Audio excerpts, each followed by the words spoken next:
URs serie om demokrati och politik ska nu handla om demokratins långa och blodiga historia. Den började i Grekland 500 år före Kristus. Och många år av dokument och revolutioner, framsteg och bakslag följde. Men vårt program börjar i Sverige 1917. För 100 år sedan saknade många i Sverige både mat, kläder och rättigheter. Nästan bara män med bra ekonomi fick rösta till exempel. Våren 1917 var det dessutom ont om bröd och potatis och tusentals familjer var hungriga. Då uppstod det på flera håll kravaller där framförallt kvinnor försökte komma över potatis för sina svältande barn hemma. Det ägde också rum plundringar. Då var det ofta kvinnor och kanske barn också som genomförde de här plundringarna. Vi kräver bröd och potatis för att äta oss mätta. Utsugare! Fram med maten, våra barn går hungriga. Upp till kamp, systrar!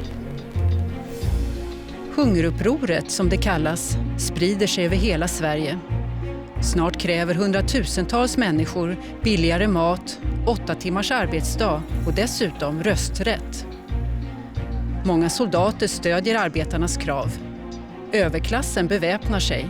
Revolution hotar, men det stannar vid demonstrationer. Samtidigt kan man säga att det också skedde en revolution. Det är bara det att den inte ägde rum på det här sättet man tänker sig, där det säger pang bom och så störtas en kejsare eller en kung. Men den här utvecklingen i Sverige med de här stora folkliga rörelserna bidrog i alla fall till att bryta de gamla eliternas politiska makt. Och vi fick det demokratiska genombrottet ett par år senare. 1921 hålls det första demokratiska valet i Sverige. Då har både män och kvinnor fått rösträtt och 5 kvinnor blir invalda i riksdagen. Här är 2 av dem. Under hela 1900-talet fortsätter sedan människor att demonstrera och rösta om det de tycker är rätt eller fel. Om alla människor, alla medborgare, tillerkänns en person, en röst, så ligger en stark tanke här om allas lika värde.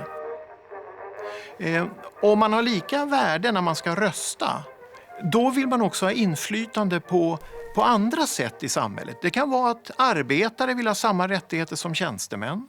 Det kan vara att kvinnor ska ha samma rättigheter som män. 1931 strejkar arbetare i Ådalen för att få högre lön och kunna försörja sig. Soldater skickas dit som skjuter mot demonstranterna.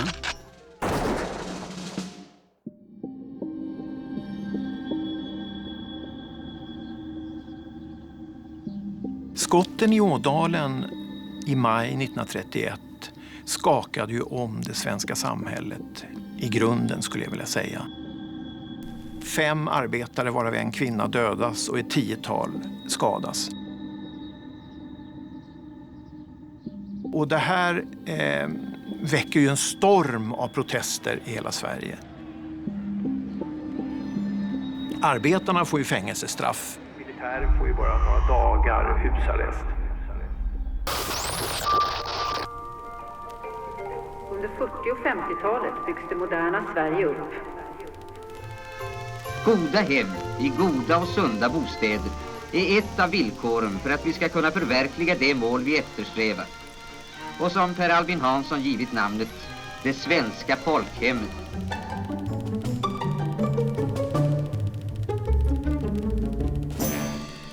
I slutet av 60-talet sveper en ny våg av demonstrationer över Sverige. När man till och med kunde placera människor på månen, ja, då skulle man också kunna lösa många av de svårigheter som människor fortfarande stod inför. Kvinnor, varför skulle de vara mycket lägre avlönade än män och vara underordnade på alla områden i samhället? Varför skulle arbetare acceptera att ha sämre pensionsvillkor än tjänstemän? Så att man kan säga att det handlar om växande förväntningar.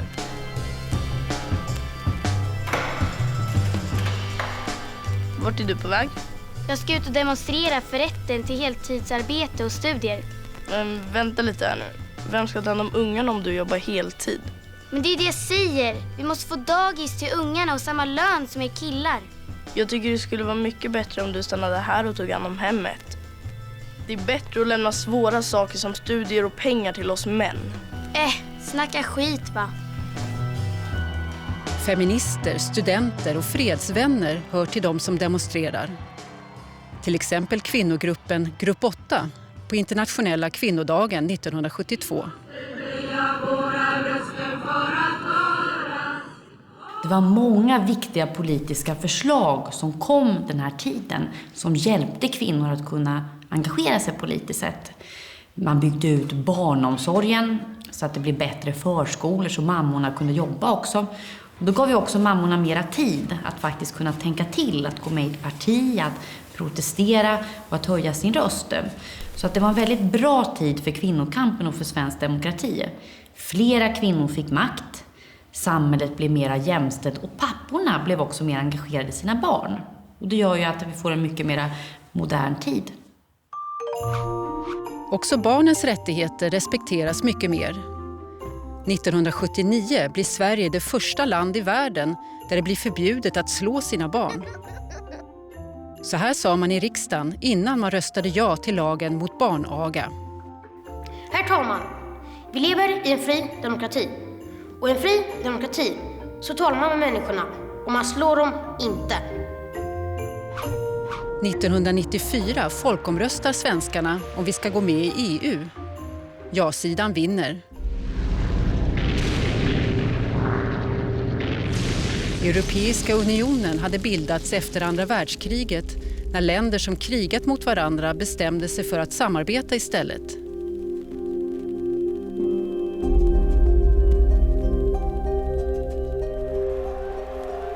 EU ska arbeta för fred och demokrati.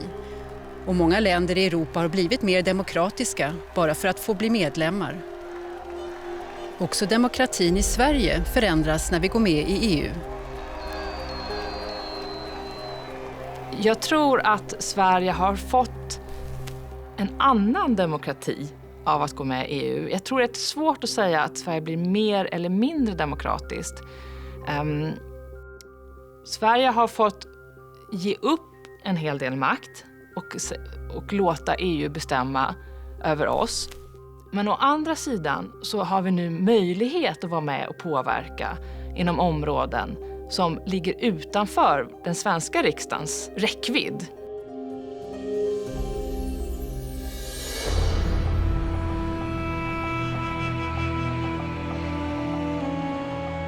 Det finns fortfarande många länder i världen där människor drömmer om demokrati.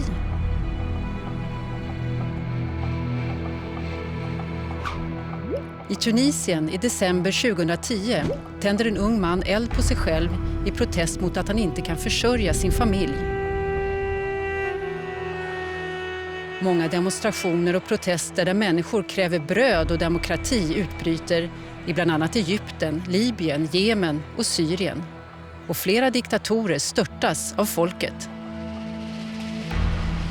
Precis som i Sverige för knappt 100 år sedan vill människor vara med och bestämma över sina liv och sin framtid. Demokratin, den är ju inte färdig. Det är liksom ingen färdig ordning eller form, utan den förändras hela tiden. Och det är som en torktumlare. Ibland är människor mer engagerade och aktiva och påverkar sitt samhälle. Ibland pressas det tillbaks.